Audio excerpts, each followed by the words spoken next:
नमस्कार दोस्तों, gravity coaching के इस डिजिटल प्लेटफॉर्म पे आपका हार्दिक स्वागत है।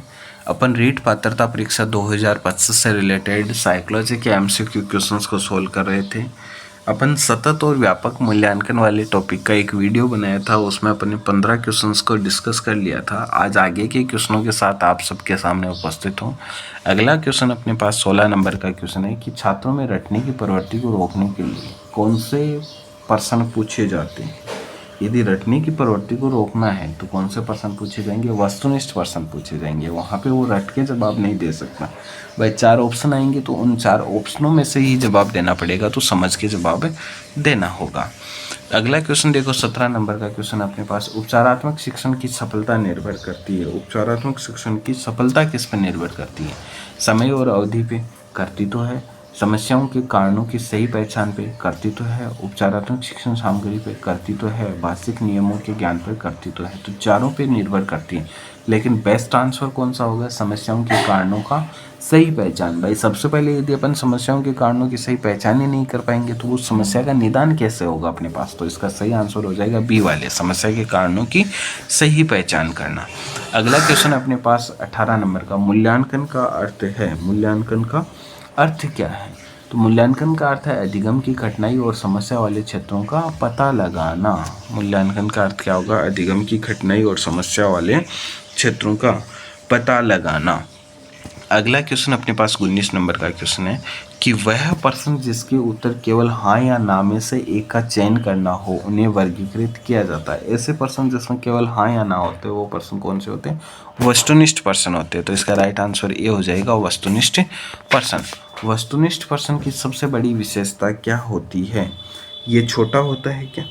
मैं जल्दी समझ में आ जाता है? इसका एक ही उत्तर होता है या इसके कई उत्तर होते हैं? तो इसकी सबसे बड़ी विशेषता होती है कि इसका एक ही उत्तर होता है। क्या विशेषता होगी? एक ही उत्तर होता है।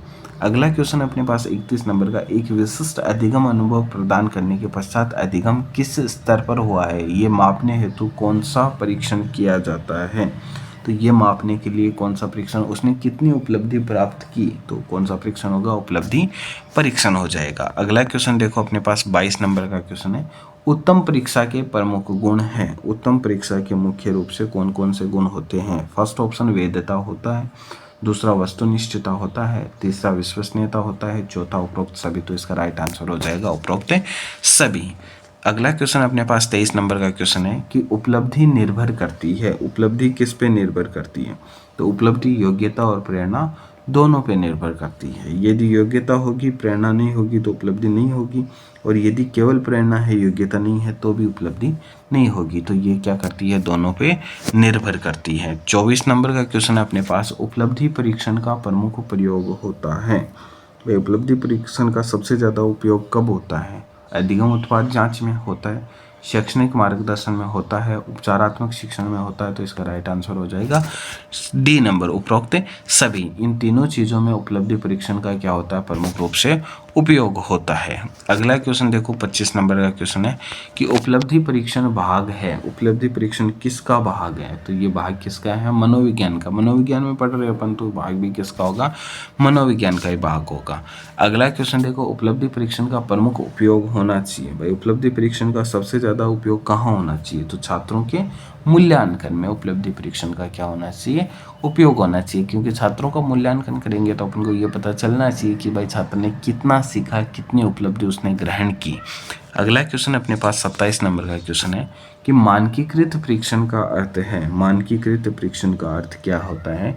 कि वो परीक्षण विश्वसनीय होता है, वैध भी होता है, मानक भी होता है। तो इसका सही आंसर क्या हो जाएगा? उपरोक्त सभी। ये जो सारी विशेषताएं हैं वो सारी विशेषताएं किसकी होती हैं? मानकीकृत परीक्षण की विशेषताएं होती हैं। तो दोस्तों ये अपने सतत और व्यापक मूल्यांकन से संबंधित कुछ क्वेश्चंस थे। उम्मीद करता हूँ कि आपको समझ में आए होंगे। थैंक